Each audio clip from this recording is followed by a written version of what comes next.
Isashimwe cyane bavandimwe, unezerewe nanone kongera kubana namwe muri iri somo ry'uyu munsi. Icyumweru gishize twaganiriye ku mategeko, umumaro w'amategeko mu gakiza. Ndanezerewe cyane nanone ko tugiye kongera kuganira ijambo ry'Imana, nanone tuvuga ku isabato. Hari ibintu byinshi bitandukanye abantu bavuga ku isabato, ndetse bizwi neza ko hari n'amatorero amwe, abizera bamwe baterana ku isabato, bazirikana isabato bayikomeyeho cyane. Bafite impamvu yabyo, kuko hari ibintu bazirikana cyane byari mu isezerano rya kera, kandi mu by'ukuri kubabureminga cyangwa se kuvuga ngo ibyo bakora ntabwo ari byo, tukaba dusa naho mu by'ukuri dusa naho tubajaginga. Ariko ukuri kuzuye kw'ijambo ry'Imana, nk'uko Paul yavuze ngo turababwiriza b'isezerano rishya bataba b'inyuguti ahubwo ab'umwuka. Nanone duhagarara kuri iyo point tukavuga ko mu by'ukuri hari icyo isabato yari isobanuye kiba kidashyikirwa mu myuka y'abantu, bigatuma batabisobanukirwa. So kuba blaminga, it's just kind of judging. Ariko nanone tugashikama ku kuri tukavuga yuko mu by'ukuri ukuri kuzuye kw'ijambo ry'Imana ritanga, nuko hari isezerano rishya turimo ry'amategeko, byo kwizera Yesu Kristo n'umwuka wera. Ndagira ngo ntangire mbaze intise, isabato iracyakenewe ku bakristo mu isezerano rishya? Ni ikibazo nabanza kubaza kugira ngo bize kudufasha mu buryo bwose bwo kwiga rino somo, iminota mfite kugira ngo Imana ishoboze kuritanga. Nagira ngo ntangire nshaka kugira ngo tuvuge ku isabato. Ubundi isabato yavuye hehe? Isabato yatangiye ite? Isabato yatangiye ryari? Iri tegeko ry'isabato ryaje ryari? Naryo riri mu mategeko y'Imana. Nk'uko twavuze ku mategeko y'ubushize, buryo yayerekezaga ku kuba abantu Imana ishaka kubemeza ko ari abanyabyaha, bagaragara imbere yayo batsindwa n'urubanza, then izazane uburyo batsindishiriza ibaha agakiza. Muri kano kanya noneho ndagira ngo ninjire cyane noneho kuvuga cyane kino kintu gikunda kuvugwa cy'isabato, icyo isobanuye, then tuze gukomeza. Isabato ni umunsi Imana yahaye Abisirayeli, ubategetse ko bagomba kuwuruhukaho, nk'uko nayo yawuruhutse umunsi wa karindwi igihe yaremaga. Turaza kugenda tubisoma mu byanditswe. So point ya mbere, isabato yatanzwe ku Bisirayeli nk'ikimenyetso, ikimenyetso cy'isezerano. Bategekwa kuruhuka ku munsi wa karindwi, kandi impamvu ari ikimenyetso ni uko hari isezerano yagiranye n'ubwoko bwa Isirayeli. Isabato iyi ngiyi tubona uyu munsi, ubundi yari igenewe ubwoko bwa Isirayeli gusa, umunyamahanga ntabwo arimo. Umunyamahanga aza mu rwego rw'icyo isabato yari isobanuye mu buryo bw'umwuka. Icyo ndaza kukivugaho mu bundi buryo inyuma. Point ya mbere ni uko isabato yari isezerano Imana yagiranye, ni ikimenyetso cy'isezerano Imana yagiranye n'ubwoko bwa Isirayeli, ibategeka kuruhuka ku munsi wa karindwi. Tubona ibindi bimenyetso bitandukanye byinshi mu isezerano rya kera. Hari isezerano rya Nowa, mu cyongereza bakunda kuvuga ni Noahic covenant, isezerano Imana yagiranye na Nowa igihe umwuzure wari umaze kurangira. Tubibona mu itangiriro ibice 9 umurongo wa 8 gukomeza kugeza ku murongo wa 17. Tubona Imana itanga icyo bita umukororombya. Imana yawutanze iha ikimenyetso Nowa yuko itazongera kurimbuza isi umwuzure w'amazi. Tubona n'irindi sezerano ryo bita Abrahamic, cyangwa se isezerano rya Aburahamu Imana yamuhaye yagiranye nawe, yuko nyine ahawe kuba ubwoko bushya ndetse n'abazamukomokaho. Mu Itangiriro 17 iki gice cyose kivuga uburyo Aburahamu yahawe ikimenyetso cyo gukebwa. Isabato ni kimwe n'ibimenyetso byinshi byagiye bitangwa n'Imana ku isezerano igiranye n'abantu bayo. Nyuma ya Aburahamu twongera kubona noneho ubwoko bwa Isirayeli buza. Ubwoko bwa Isirayeli buza tubibona noneho mu Kuva ibice 20 umurongo wa 8 kugeza ku wa 11 ndetse n'igice cya 31 umurongo wa 12 kugeza ku murongo wa 17. Ese iri sezerano ry'isabato ryari ikimenyetso cy'isabato cyari kivuze iki? Isabato kimwe n'ibindi bimenyetso Imana yagiye igirana n'abantu cyari ikimenyetso Imana yahaye Abisirayeli kugira ngo bajye bibuka uburyo yabacunguye mu gihugu cya Egiputa. Nk'uko nabivuze ubushize, ntago amategeko Imana yatanze abantu ba Isirayeli Imana itarabakura mu buretwa. Imana yabanje kubakura mu buretwa, irangije ibaha amategeko y'uburyo ishaka ko bagendana. Isabato nayo iza ari ikimenyetso Imana itanze cy'uko kizatuma Abisirayeli bahora bibuka ko ari ugucungurwa kwabayeho bagakurwa mu buretwa bwo muri Egiputa.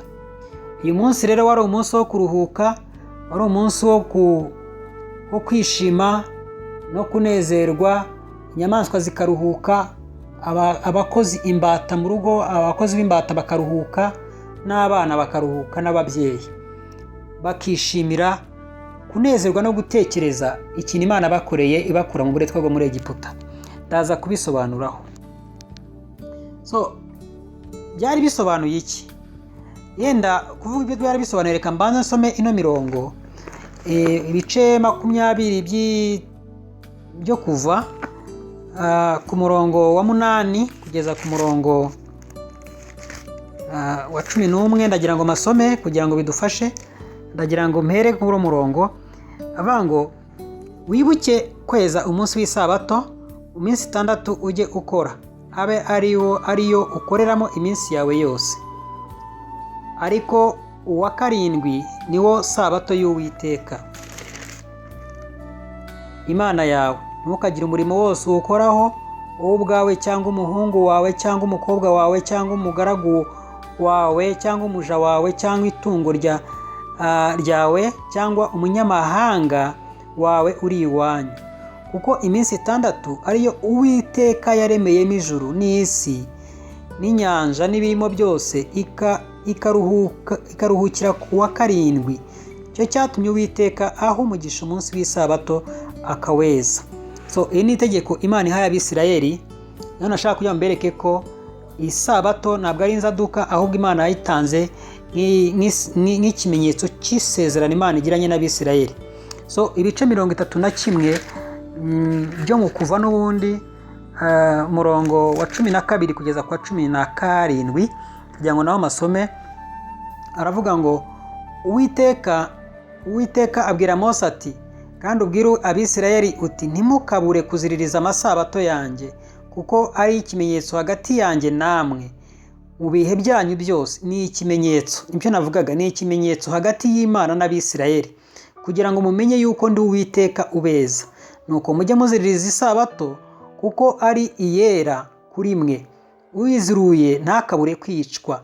Umuntu wese uzagira umurimo akora kuri yo azakurwe mu bwoko bwe. Mu minsi 6 aba arimo imirimo ijya ikorwa, ariko uwa 7 ni isabato yo kuruhuka yerejwe Uwiteka. Uzagira umurimo akora ku munsi w'isabato ntakabure kwicwa. Nuko Abisirayeli baziririza isabato, bajye bayitondera mu bihe byabo byose, ibe isezerano ridakuka. Ni ikimenyetso cy'iteka ryose hagati yanjye n'Abisirayeli, kuko iminsi 6 ariyo Uwiteka yaremeyemo ijuru n'isi. Ku wa 7 akarorera akaruhuka. Ibyo nashaka kugira ngo mvuge, ni Imana irimo iratanga iyi sabato mu rwego rwo kwirefara mu byo yakoze n'ubundi irimo irema. Mu gihe Abisirayeli bavaga muri Egiputa, Imana yongeye kubirema isi bushyashya, kuko ni ubucunguzi. Ni igihe Imana arimo ishaka kugira ngo Abisirayeli aribwo bwoko Imana igiye kuzakomoramo umucunguzi uzacungura isi, bajye bahora bibuka icyo Imana bakoreye bakura muri twebwe muri Egiputa. Murabizi ibintu ko byari bimeze muri Egiputa, bari mu buretwa, babumba amatafari igihe cya Farawo. Mose akaza korezwa n'Imana, akagenda akabacungura, then bakaza guhabwa isabato kugira ngo bajye bibuka ibyo Uwiteka Imana yabakoreye bari mu gihugu cya Egiputa. Ndagira ngo noneho hari ibintu byari biri mu kubahiriza isabato. Hari ibyari bibuzanijwe ku munsi w'isabato, hari n'ibitari bibuzanijwe. Icya mbere mu byari bibuzanijwe, gucana umuriro, tuyibona mu Kuva 35:3, ntabwo byari byemewe. Gutoragura manu cyangwa se kujya gufata manu mu Kuva n'ubundi 16 guhera kuri 23 kugeza kuri 29, ntabwo byari byemewe. Kugurisha ibintu ntibyari byemewe, tubibona muri Nehemiya ibice 10:31 ndetse n'ibice 13 umurongo wa 15 kugeza kuri 22 ugakomeza. Tubona ikindi kintu, kwikorera ibintu, kugenda nyine yikoreye ibintu. Niyo mpamvu buriya igihe Yesu yakizaga ikimuga, abafarisayo babonye yikoreye uburiri atashye, baramwangira cyane kuko ntabwo byari byemewe. Tubona rero kwikorera ibintu nabyo ntabwo byari byemewe. Tubona muri Yeremiya, ubuhanuzi bwa Yeremiya 17 umurongo wa 19 kugeza kuri 27. Ibyo ni ibintu bitari byemewe. Hari ibintu rero byari byemewe ku isabato gukorwa. Ikintu cya mbere ni iby'urugamba cyangwa military campaigns. Tubona muri Yoshua 6 umurongo wa 15 ndetse n'abami ba mbere ibice 20 ku murongo wa 29, n'abami ba kabiri ibice 3 umurongo wa 9. Tubona ko ibintu by'urugamba byari byemewe. Ikindi kintu tubona ni imihango y'urushako cyangwa se amakwe, byari byemewe. Mu Bacamanza 14 umurongo wa 12 kugeza kwa 18 biragaragaramo. Gutegura imitsima yo kumurikwa nabyo byari byemewe. Offerings cyangwa sacrifices, ibitambo kubitamba byari byemewe. Gukingura irembo ry'iburasirazuba bw'umurwa nabyo byari byemewe muri Ezekiyeli 16 Ezekiyeli 46 umurongo wa 4 kugeza ku wa 5. Isabato ni ikimenyetso Imana yahaye Abisirayeli kugira ngo bajye bibuka icyo Imana bakoreye ibakura mu gihugu cya Egiputa. Isabato ni umunsi wagenuraga igihe kizaza, ni igicucu.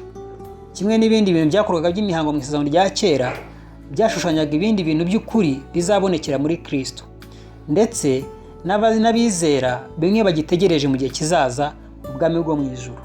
Isabato rero ni uburuhukiro, ni ikiruhuko Imana yahaye abantu kugira ngo banezererwe umunezero wayo, bishimira ibyo bakoreye.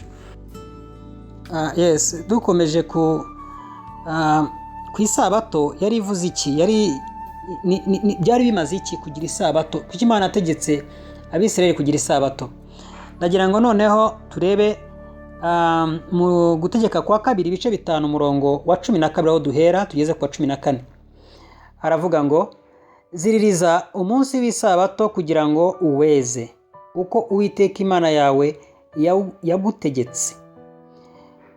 Ku minsi 6 ujye ukora, aba ariyo ukoreramo imirimo yawe yose, ariko uwa 7 ni wo sabato y'Uwiteka Imana yawe. Ntukagire umunsi wose uwukoraho, wowe ubwawe cyangwa umuhungu wawe cyangwa umukobwa wawe cyangwa umugaragu wawe cyangwa umuja wawe cyangwa inka yawe cyangwa indogobe yawe cyangwa itungo ryawe ryose cyangwa umunyamahanga wawe uri iwanyu, kugira ngo umugaragu wawe n'umuja wawe babone uko baruhuka nkawe. 15.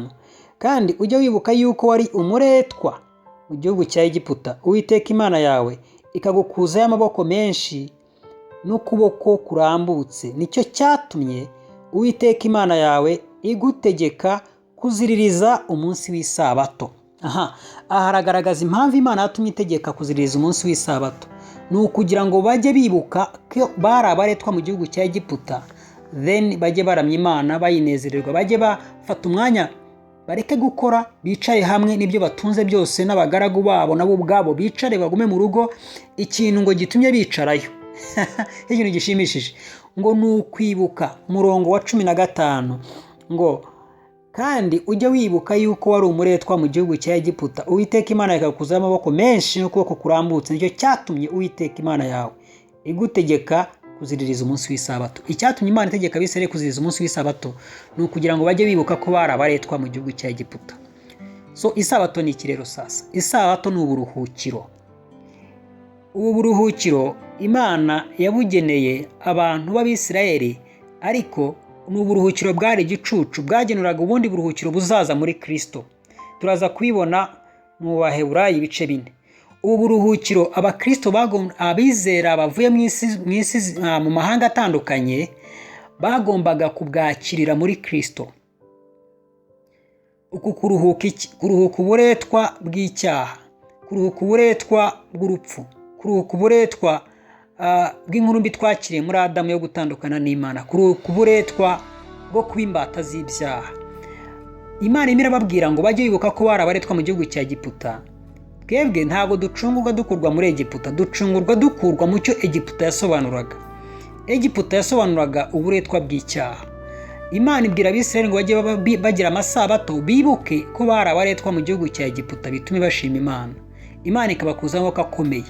Twebwe abizera ntabwo dufite kuziririza isabato kugira ngo twibuke uburetwa bwo muri Egiputa twakuwemo nkaho ari kibikiri igicucu, ahubwo dufite realite yabyo, kuko twe twari mu buretwa bw'icyaha tubukurwamo na Kristo, noneho tugezwa mu buruhukiro muri Kristo. Ariko si ibyo gusa, Imana iracyagena n'ubundi gihe kizaza, ndaza kubivugaho nyuma, ibyo bita eschatological, cyangwa se mu gihe kizaza ubwo Imana izaturuhura imiruho yacu yose twese byuzuye mu buryo buri totali. Ubu twaracunguwe ariko tuzacungurwa. Niyo mpamvu ubasha kubona unanirwa, ubasha kubona ukora ugatutuka, ibyo ngibyo tubikora kubera ko turi mu isi. Ariko uburuhukiro bwuzuye nibuza, tuzaza buzanywe na Yesu Kristo muri second coming ye, tugiye mu ijuru. Nibwo tuzinjoyinga isabato mu buryo bwuzuye. Naho ubu ngubu isabato tuyinjoyinga mu kuba Yesu Kristo ari umwami w'isabato, akaba araduhaye uburuhukiro mu kuba tunanizwa n'isi, tunanizwa n'ibyaha, tunanizwa n'uko twavutse, ariko tugacungurwa nawe, tugahabwa kuruhukira muri we, turuhukira mu buntu. Agira ngo wenda muri make aho nashaka kuhavuga cyane, ariko ikintu cy'ingenzi nashaka kugaragaza ni impamvu Imana yategetse Abisirayeli kuruhuka, ni ukugira ngo bajye bibuka yuko bacunguwe. Wari umunsi nanone wo kubaha no kuramya Imana, batura amaturo yihariye. Mu by'ukuri ukabona mu by'ukuri mu byakorwaga ku masabato harimo gutura amaturo, gutamba ibitambo. Ibyo byose babikoraga kugira ngo baramye Imana. Turabona mu kubara ibice 28 umurongo wa 9 ndetse n'uwa 10. Ariko ikindi kintu nashakaga ni ukugira ngo muze gufata umwanya musome Zaburi ya 92. Tubonamo noneho ikintu kibonekamo ni indirimbo y'isabato. Muri Zaburi ya 92 habonekamo indirimbo y'isabato, aho Abisirayeli baririmbaga iyi ndirimbo yo ku isabato bashima Imana kubw'urukundo rwayo, nuko ari inyamurava, iri faithful, ari Imana yo kwizerwa. Indirimbo y'isabato ya Zaburi ya 92 iragaragaza imitekerereze Abisirayeli bari bafite igihe babaga bari mu isabato. Ndumva mu by'ukuri ari ikindi kintu cy'ingenzi kongera kubizirikana. Ikindi kintu nongera kubibutsa nuko Isirayeli yahamagariwe kwitondera isabato kugira ngo bajye bibuka uwo murimo w'ubucunguzi Imana yabakoreye bavanwa mu buretwa bwo muri Egiputa, nkuko nahasomye muri Deuteronomy 5:13 kugeza kuri 15. Isirayeli yagombaga kwibuka gucungurwa, kandi kikaba ikimenyetso cy'isezerano ry'Imana na Isirayeli, nkuko nahasomye muri mu kuva 3:1 umurongo wa 12 kugeza ku wa 17. Bigaragaza neza ko Imana yabwira mujye mubyibuka kugira ngo kuko nabacunguye nkabeza mujye muziririza uwo munsi, then mubashe kunyibuka. Ndagira ngo nongere nsome na Ezekiel ibice 20 umurongo wa 12 kugeza ku 17 yenda, kugira ngo bize kudufasha. Ibice 20 umurongo wa 12 kugeza ku murongo wa 17. Ayo masome nihuse avuga ngo maze kandi mbaha n'amasabato yanjye ngo abe ikimenyetso hagati yanjye nabo, kugira ngo bamenye yuko ari jye Uwiteka ubeza. Ariko ab'inzu ya Isirayeli barangomeye, bari mu butayu, ntibagendera amategeko yanjye, kandi banze n'amateka yanjye ari yabeshaho uyakomeje, n'amasabato yanjye barayaziruye cyane. Niko kuvuga yuko nzabasukaho uburakari bwanjye bari mu butayu kugira ngo mbarimbure. Ariko nagiriye izina ryanjye kugira ngo ridasuzugurirwa imbere y'abanyamahanga, abo nabakuye imbere. Kandi nabarahiriye mu butayu yuko ntazabageza mu gihugu nabahaye cy'amata n'ubuki, ariko aricyo gishimwa n'ibindi bihugu byose, yuko aricyo ngenzi.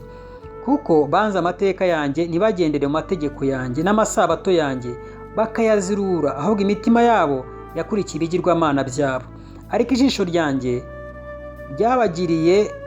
byarabagiriye, sinabarimbura kandi sinabatsembaho rwose igihe bari mu butayu. Nabwiriye abana babo mu butayu nti ntimukagendere mu mategeko ya baso, kandi ntimugakomeze amateka yabo, cyangwa ngo mwiyandurishe ibigirwamana byabo. Ndi Uwiteka Imana yanyu. Mujye mugenda mu mategeko yanjye kandi mukomeze amateka yanjye kandi muyakurikize. Icyo nashaka kuvuga hano, nubwo Imana yabahaye isezerano ariko ntabwo baryubahirije, bagiye baryica. Ariko Imana ikomeza gusustaininga Abisirayeli kugira ngo ikomeze isezerano yagiranye nabo. Ikindi nongera kuvuga ni uko abantu bubarizaga amasezerano babonaga imigisha. Tubona muri Yesaya 56 umurongo wa 2 ndetse n'uwa 6, 5:8 na 13 kugeza 5 umurongo wa 14. Agaragara yuko ndetse n'abanyamahanga bubahiriza amategeko ngo Imana izabaho umugisha. Ikindi kintu gikomeye cyane ni uko wicaga isabato. Tubibona mu Kuva 3:1 umurongo wa 14 kugeza kwa 15, ndetse ni 3:5 ibice 35 byo Kuva umurongo wa 2. Ariko ndagira ngo nongere ndebe no mu Kuva 10 na mu Kubara 15 3:2 3:6. Uwicaga isabato baramufataga bakamwica. Byari itegeko rikomeye cyane. Reka dusome mu Kubara ibice 15. Mu Kubara ibice 15 then umurongo wa 32 n'umurongo wa 36 kugeza 36, sorry. Murongo wa 32 kugeza kuri 36 haravuga ngo Abisirayeli bakiri mu butayu basanga umuntu utoragura inkwi ku isabato. Abasanze azitoragura bamushyira Mose na Aroni n'iteraniro ryose, bamukingiranira kuko bari batarabwirwa uko bamugenza. 35 Uwiteka abwira Mose ati, uwo muntu ntabure kwicwa. Iteraniro ryose rimwicisha amabuye inyuma yaho baganditse. Iteraniro ryose rimujyana inyuma yaho bamutera amabuye, arapfa uko Uwiteka ategetse Mose. Ikindi kintu, isabato cyari ikintu gikomeye cyane. Kuyizirura yari isakirirego. Kuyizirura cyari ikintu gikomeye cyane. Barakwicaga kubera ko kwabaga ari kutaha agaciro icyo Imana yakoreye Abisirayeli bakura mu gihugu cya Egiputa. Rest yagombaga kubaha yabaga ariyo guhabwa agaciro. So utubarizaga iyo sabato nk'ikimenyetso cy'isezerano rya kera Imana yagiranye n'Abisirayeli yaricwaga. Okay, kenshi rero Isirayeli yishe isabato nk'ikimenyetso. Tubona nko muri Yeremiya 17 murongo 21 kugeza kuri 27, na Ezekiyeli 20 nagira ngo nahasomye murongo wa 12 kugeza kuri 24. Abisirayeli bagendaga bica amasezerano kenshi na kenshi. Niyo mpamvu muri Yeremiya Imana ivuga yuko izahindura isezerano yagiranye na basekuruza, ikazana irindi rishya ridakurikije iryo yagiranye na basekuruza. Isabato by'umwihariko cyari ikimenyetso, ariko umwuzuro wayo cyari ikiruhuko kizabonekera mu gakiza. Niyo mpamvu na Yesu aje ntago yasuzuguye isabato, ahubwo yaberekaga ko ari umwami w'isabato, kuko yaje afulfilinga icyo isabato yashakaga. Isabato yashakaga no gutanga uburuhukiro no kwibuka agakiza Imana itanga ku buntu bwayo ikoresheje amaboko yayo yonyine gusa, nkuko bakuye mu gihugu cya Egiputa. Niyo mpamvu babaga isabato kugira ngo bakomeze bibuka icyo yabakoreye ibakura mu gihugu cya Egiputa. Niyo yari impamvu iremereye cyane y'isabato. Yesu Kristo aje aza aje gusoza ibyo bintu byo gucungura abantu, atabakura muri Egiputa, ahubwo bakura mu cyo Egiputa yari isobanuye, ari mu isi y'icyaha. Kandi Yesu ntabwo yaziye Abisirayeli gusa, yaziye amahanga yose. Amahanga yose rero ntabwo agomba kujya ku isabato, amahanga yose agomba kujya mu ruhukiro, aribwo gakiza kabonekera muri Yesu Kristo Imana yitangiye. So mbereka ko Abisirayeli barayananiwe. Niyo mpamvu isabato ntabwo ari iya banyamahanga, isabato ni y'Abisirayeli. Kandi igihe Yesu atari yakaje, igihe Yesu yaraje kugira ngo asohoze ibintu byose byari byarabananiye, n'imihango yose yari yarabananiye. Rero nshuti zanjye, twakibaza tutise ese isabato ntabwo ikenewe mu isezerano rishya kuko Yesu yaje? Yes, that is true, very true. Isabato byari ikimenyetso kimwe nuko n'ibindi bimenyetso byari bihari by'ibitambo mu isezerano rya kera. Cyokora niba hari umuntu ubasha gutamba ibitambo, akwiye no gukebwa, akwiriye kuko byose ni ibimenyetso by'amasezerano, aguye no gutanga n'ibitambo, kuko ni igicucu cy'ibyiza byagombaga kuza, byose agomba kubikora. Ariko niba atagomba kubikora kubera ko Kristo yaje, mu by'ukuri birakwiriye neza ko byanga bikunda abireka, kuko dufite realite yabyo. Ntabwo dufite igicucu, dufite icyo byari bihatse, ni Yesu Kristo. Yes, ntabwo isezerano rishya abizera b'isezerano rishya ntabwo dufite ikimenyetso cy'isabato, dufite ikimenyetso cy'amaraso ya Kristo, ndetse n'uburuhukiro bwabonetse bwo kubona agakiza kadakorerwa, agakiza k'ubuntu bw'Imana. Noneho ako gakiza twakira mu kwizera igitambo cya Kristo cyatangiwe ku musaraba, nicyo cyonyine kibasha kuduhesha kuruhuka ubuzima bw'uburetwa bwo kuba umuretwa wa Satani n'icyaha. Yesu Kristo yadukirije ubwo bwami bw'umwijima, adukuramo, atujyana mu butware bw'umwana wakunda. Hano dufite uburuhukiro kandi bwuzuye n'umudendezo w'Umwuka Wera. So Yesu ntabwo yakuyeho amasabato, nta nubwo yari yarwanije, ahubwo yibutsaga abamwumva ko isabato yabereyeho umuntu atabereyeho isabato. Iyo turebye muri Mariko ibice 2 umurongo wa 27, Mariko ibice 2, Mariko ubutumwa bwiza bwa Mariko ibice 2 umurongo wa 27, reka tuhasome kugira ngo twihute. 27 avuga ngo arababwira ati isabato yabayeho kubw'abantu, abantu sibo babayeho kubw'isabato, cyo gituma Mwana w'umuntu ari umwami w'isabato. Kuki Yesu avuga yuko isabato yabayeho kubw'abantu, abantu batabayeho kubw'isabato, akongera akavuga ngo kandi Umwana w'umuntu ni umwami w'isabato? Ashatse kuvuga ko Yesu niwe Mwana w'umuntu avuga, niwe mwami w'isabato, niwe uyobora isabato, niwe kibamba, niwe muyobozi w'isabato, niwe muyobozi w'uburuhukiro, niwe watanze uburuhukiro, niwe uje gutanga uburuhukiro. Nubwo abafarisayo batari babyumva, ariko Yesu Kristo ni umwami w'isabato, niwe uyobora isabato. Ntabwo isabato ari iyobora Kristo. Isabato yabayeho nanone kubw'abantu, ntabwo abantu babayeho kubw'isabato. Isabato yaje isanga abantu, ntabwo abantu baje basanga isabato kugira ngo bayubahirize, ahubwo isabato yaje kubera agakiza kari kamaze kuboneka. So kugakomeza kugatekerezaho no kwishimira Imana yakabahaye, bagomba kuziririza isabato. So twebwe rero twaje tuzanywe na Kristo n'ubuntu, ntabwo tuziririza imihango, ahubwo twakiriye realite yabyo, kuko twakiriye umwami w'isabato ari we Yesu Kristo. Niwe wazanye isabato, ari bwo buruhukiro. Uburuhukiro dufite bwo mu mwuka bw'agakiza nibyo bita isabato kandi yiteka. No mu gihe kizaza hazaboneka ino sabato ihoraho itazavaho, ari bwo buruhukiro Imana yageneye abayizera by'iteka ryose. So iyo turebye mu by'ukuri Yesu ni umwami w'isabato. Mariko n'ubundi aho twari tumaze gusoma 2:28, Yesu yasohoje yubiri yo mu isezerano rya kera.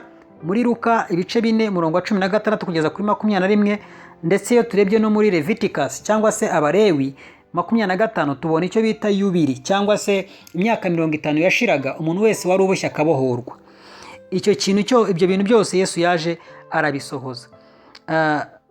uburuhukiro rero mu masezerano bwabonekaga muri yubiri, bwabonye umwuzuro muri Yesu Kristo. Iyi yubiri yasobanuraga kubohorwa, gucungurwa, twakuboneye muri Yesu Kristo. Ikindi kintu nakongeraho, isabato cyari ikimenyetso nanone cyo kwizihiza ubucunguzi cyangwa se kurokorwa. Ubwo kurokorwa twakuboneye muri Yesu. Reka dusome Abakolosayi ibice 2 umurongo wa 20, umurongo wa 17 na 16. Abakolosayi, urwandiko Paulo yandikiye itorero ry'Ikolosayi, ibice 2 umurongo wa 16 ndetse na 17. Reka amasome aravuga ngo, nuko rero ntihakagire ubacira urubanza kubw'ibyo murya cyangwa ibyo munywa, cyangwa kubw'iminsi mikuru, cyangwa kubyo kuziririza amasabato, imboneko z'ukwezi cyangwa amasabato, kuko ibyo ari igicucu kibizaba, naho umubiri wabyo ufitwe na Kristo. Haleluya. Ndagira amasubiremo. Nuko rero ntihakagire ubacira urubanza kubw'ibyo murya cyangwa ibyo munywa, cyangwa iminsi mikuru, cyangwa kubwo kuziririza imboneko z'ukwezi cyangwa amasabato, kuko ibyo ari igicucu kibizaba, naho umubiri wabyo ufitwe na Kristo. Yes, agakomeza. Icyo nashaka kuvuga hano dusubiza kino kibazo, ese abakristo bakwiye gukomeza kuziririza isabato? Oya. Umubiri w'isabato wari ufitwe na Kristo, naho isabato cyari ikimenyetso cy'igicucu cy'ibyo Yesu Kristo yasobanuraga. So ntaho umuntu ufite kunshiraho urubanza kuko naziririza isabato, kuko mfite Kristo kandi niwe wari umubiri wabyo. Ibyo kunywa, ibyo kurya byose byari ibintu biziririzwa, ndetse n'isabato. Paulo arimo arabwira itorero ry'Ikolosayi, ntihakagire ubacira urubanza kubw'ibyo murya, ibyo munywa, kuko ibyo byari igicucu, ariko Yesu Kristo ni umubiri wabyo. So bavandimwe rero, ikintu nashaka kugira ngo mvuge nuko ntabwo Paulo arwanya isabato, ahubwo arashima umwanya wayo mu gakiza, nuko watumaga Abisirayeli bishimira gucungurwa kwabo muri Egiputa. Twebwe iyo tuvuga uburuhukiro, ntabwo tuvuga uburuhukiro bundi atari uburuhukiro twabonye mu gakiza, tukabona umudendezo duhawe n'Imana muri Yesu Kristo wo gukizwa. Hari abantu bahitamo kuziririza iminsi bakayirutisha iyindi, nk'Abadiventiste murabazi basenga kuwa gatandatu bakavuga ko ari isabato, ariko mu by'ukuri mu Baroma ibice 14 umurongo wa 3 ndetse n'uwa 10 bavuga ko tugomba kwihanganira bene uwo muntu ufata umunsi umwe akawurutisha uyundi, ashobora kuba ari umwana.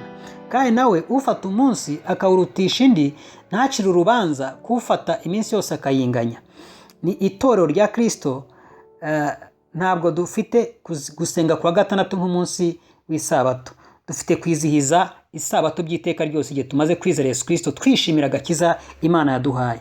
Isabato cyari ikimenyetso cy'isezerano rya Mose ry'amategeko. Isezerano rishya rimaze kuza rero, isezerano rya kera rivaho, haza isezerano rishya. Ikimenyetso cyaryo ni umwuka wera. Dufite umwuka wera muri twebwe, ni uduha kwishima no kunezererwa by'agakiza Imana yaduhaye. Ikindi kintu nakongeraho nuko byari igicucu cy'uburuhukiro buzaza by'iteka ryose. Nidusoma Abaheburayo ibice 4, ndagira ngo tuhasoma Abaheburayo ibice 4 umurongo wa mbere kugeza ku murongo wa 4, wa mbere kugeza ku murongo wa 10, havuga iby'isabato.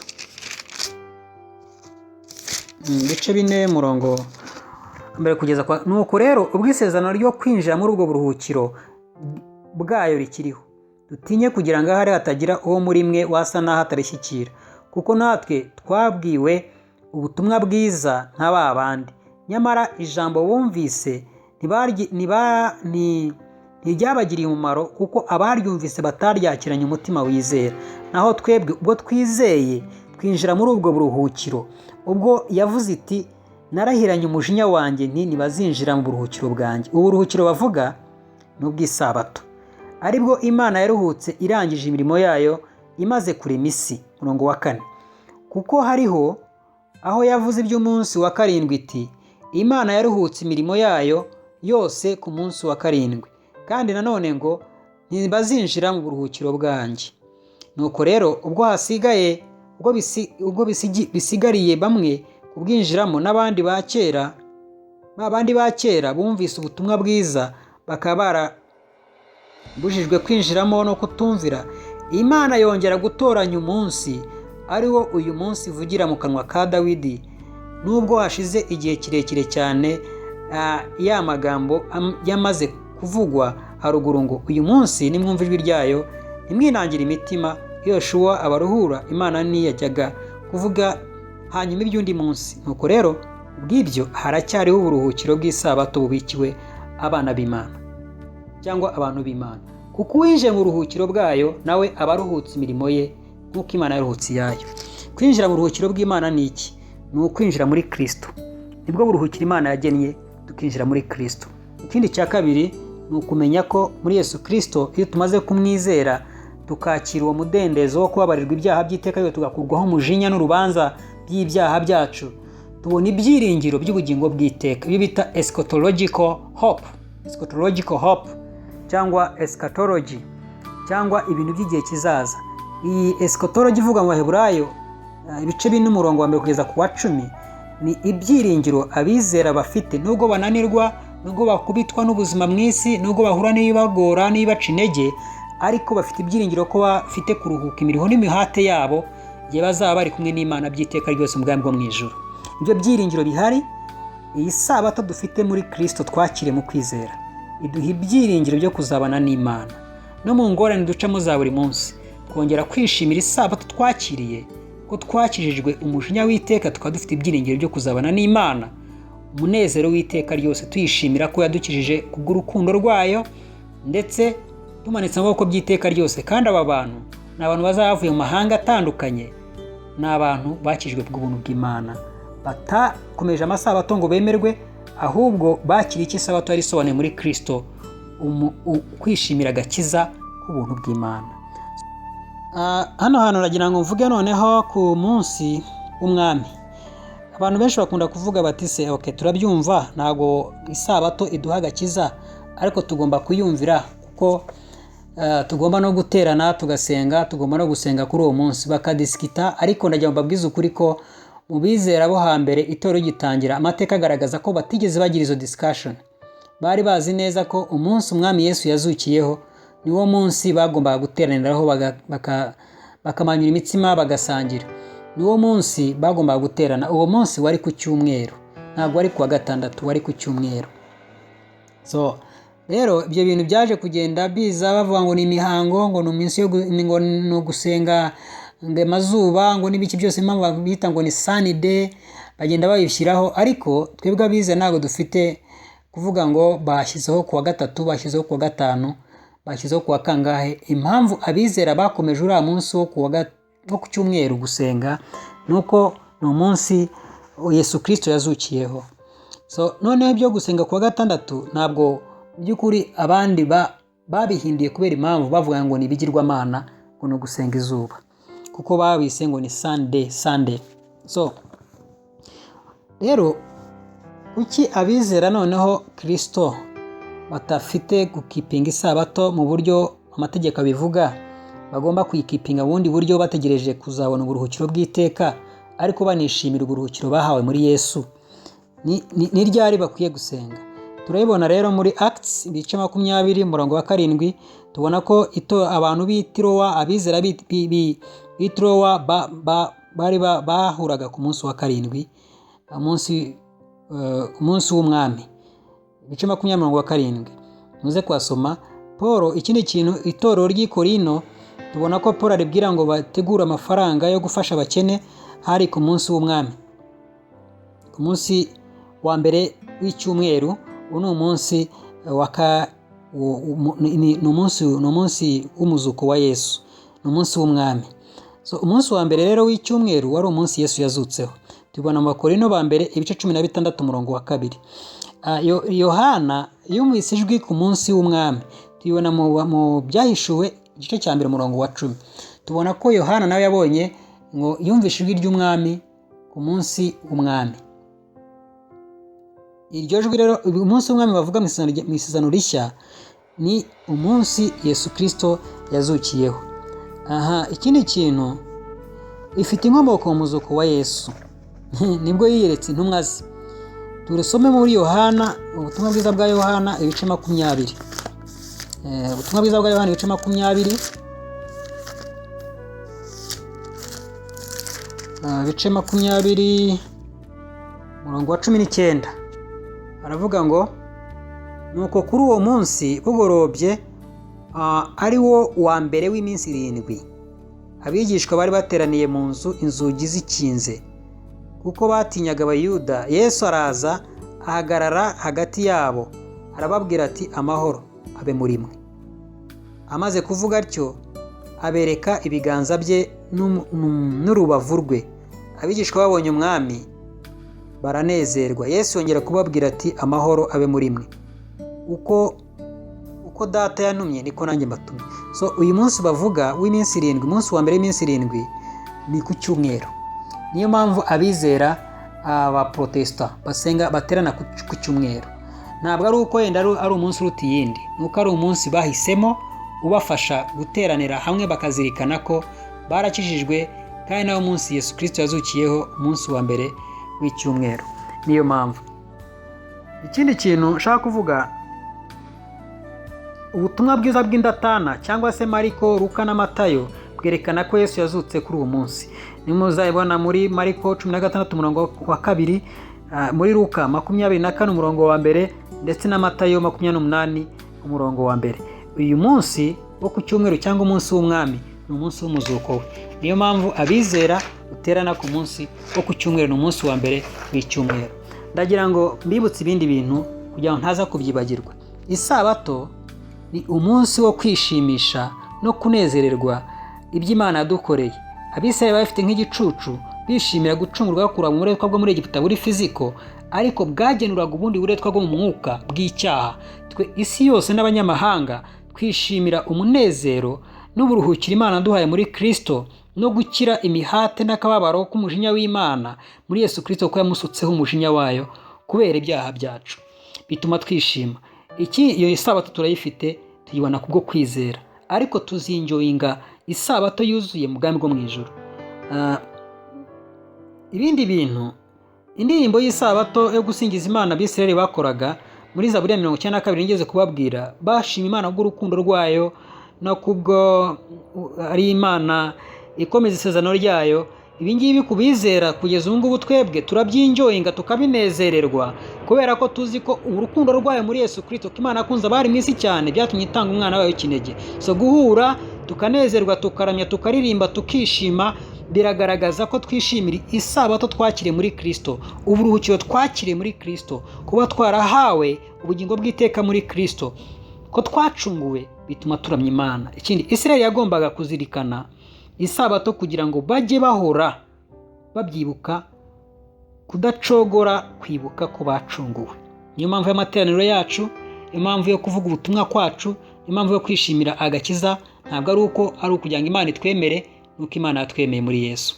Samare mu buryo bworoshye, isabato ni ikimenyetso cy'isezerano rya kera, ariko cyagenuraga uburuhukiro isi yose izabona muri Yesu. Ariko ubu ngubu tubasha guhura n'ibitugerageza n'ibiduca intege, tuzinjoyinga isabato yuzuye mu bwami bwo mu ijuru. Aho tuzaba tudakubitwa n'ubuzima, tuzaba tudafite gupfusha, tuzaba tudafite kuruha duhinga, turya twiyushya kuya, tuzaba dufite uburuhukiro dutujanyije nk'Imana. Nk'uko Imana abwiraga Abisirayeli ngo ntimukagire ikintu mukora, ko tuzaba turi mu ijuru. Icyo dukora gusa ari ugushima Imana tuyiramye. Ibyo bizaba biri mu ijuru. Abizera ntabwo bagomba kuyoborwa n'isabato, kuko cyari ikimenyetso cy'isezerano ry'Abisirayeli. Bacunguwe kubana n'Imana, munezero bamaze kuva mu gihugu cya Egiputa. Bahabwa igishushanyo, twebwe twahawe Kristo nk'aho ari umubiri w'igishushanyo bari bafite cyangwa igicucu. Isabato yerekeza ku buruhukiro uzaza muri Yesu, ubwo abizera bazishimira igihe bwo hanyuma bazishimira byimazeyo umunsi wo kugaruka kwa Yesu Kristo atwara itorero. Muri kino gihe turakubitwa, duhura n'ibitugerageza, ariko Yesu Kristo ni umwami. Ikindi kintu cya nyuma muri Samare ni uko umunsi w'umwami utandukanye n'isabato. Biratandukanye. Umunsi w'umwami igihe duteranira ku cyumweru, isabato ni itegeko ryahawe abisirayeli kugira ngo baryubahirize nk'ikimenyetso cy'uko Imana igiranye nabo igihango cy'isezerano, noneho bishimire iby'Imana yabakoreye. Twebwe nk'itorero rya Kristo duterana ku cyumweru kubera ko aribwo Yesu Kristo yazutse. Abaterana kuwa gatandatu bavuga yuko bubahiriza isabato, ikintu baba batamenya ni uko badasobanukirwa ko iyo sabato umunsi wo kuruhuka Imana yagennye ari nawe yaremeye isi n'ijuru ikaza kuruhuka. Iyi sabato yagenuraga uburuhukiro buzatuma abantu mu kuruhuka no kudakora no kwinjoyinga uwo munezero wo gutuza, byagomba kuba bifite teme yo kuvuga ngo turashima Imana ko yaducunguye. Yabacunguye muri twa bwa Egiputa ikoresheje abana b'intama n'amaraso y'abana b'intama ku ngomero z'umuryango, ubwo twacunguye n'amaraso ya Kristo. Muri kino gihe twishimira isabato twakiriye ivuye ku mwami w'isabato ari we Yesu Kristo. Ariko si ibyo gusa, si ukubona umudendezo w'ubugingo bw'iteka gusa, ahubwo tugereje no kuzaruhuka n'imiruho n'imihate yacu ubwami bwo mu ijuru. Impamvu abantu benshi bakurikiza amasabato ni ukubera ko n'agakiza batakumva, baba bumva yuko ari kubahiriza amategeko y'Imana ngo Imana izabaha ijuru, kubahiriza itegeko ry'Imana kugira ngo Imana ibarebe neza nk'aho ari imirimo y'amategeko. Twebwe rero ntabwo ijuru cyangwa se agakiza tugahabwa no kubahiriza isabato, tugahabwa n'ubuntu bw'Imana, tukizera igitambo cyatambwe ku musaraba kikadukiza urubanza rw'iteka, kikaduha no kwinjira muri presence y'Imana, kuko Yesu Kristo niwe nzira n'ukuri n'ubugingo. Ntawe uzajya mu buturo bw'Imana cyangwa se aho Imana iri kuzabana nayo atari Yesu Kristo umutwaye. Ntidukizwa n'imirimo, ntidukizwa n'amategeko, dukizwa na Kristo kuko niwe mwami w'isabato. Abandi bantu batabyumva ntabwo dukwiye nanone kujya impaka nabo, bafite uko babitekereza, ariko ijambo ry'Imana rikiriya ko twakijijwe kugira ngo tuzabane n'Imana by'iteka ryose mu ruhukiro bw'iteka, nibwo tuzaruhuka imiruho n'imihate yacu byanga bikunda. Rero dukora kubera ko twakijijwe, ntabwo dukora kugira ngo Imana izaduhe ijuru. Tuyumvira kandi tukayubaha kubera ko yadukijije, ntabwo tuyubaha kugira ngo izadukize. Nibyo yadukoreye bituma tuyiramya, ntabwo tuyiramya ngo izabone uko idukiza mu gihe kizaza. Murakoze cyane, Imana iduhana umugisha. Isabato nziza ya buri munsi twinjoyinga umwuka wera, twishimira agakiza twahawe nk'uko abisirayeli bishimiraga mu gucungurwa bakuwe muri Egiputa, niko twishimira agakiza twakiriye muri Yesu Kristo, tukakira uburuhukiro bw'iteka kandi buhamywa mu mitima yacu n'umwuka wera. Muri ibyo byose tukazabona umwuzuro wabyo Yesu Kristo agarutse, mu gihe tuzaramya Imana turi kumwe n'amahanga atandukanye ku isi yakijijwe kubw'ubuntu bwayo mu isabato y'iteka ryose yuzuye muri eschatology. Ndumva nasoheza hano. Imana iduhana umugisha. Mukomeze kunezerwa ku bw'isabato Imana yaduhaye muri Yesu, kandi tukaba tuyitegereje kuzayibona mu buryo bwuzuye. Ino minsi tukubitwa n'ubuzima, ino minsi duhura n'ibitugora, ariko Yesu Kristo ni umwami w'isabato aduha uburuhukiro. Niyo dukubiswe n'ubuzima aduha ihumure rikomeye, akaduha gukomezwa, akaduha umunezero. Ntabwo turi munsi y'amategeko, turi munsi y'umwuka w'Imana. N'igihe haje ibitugora tubona imbaraga z'umwuka w'Imana. God bless you so much. Imana iduhana umugisha. Murakoze cyane. Amen.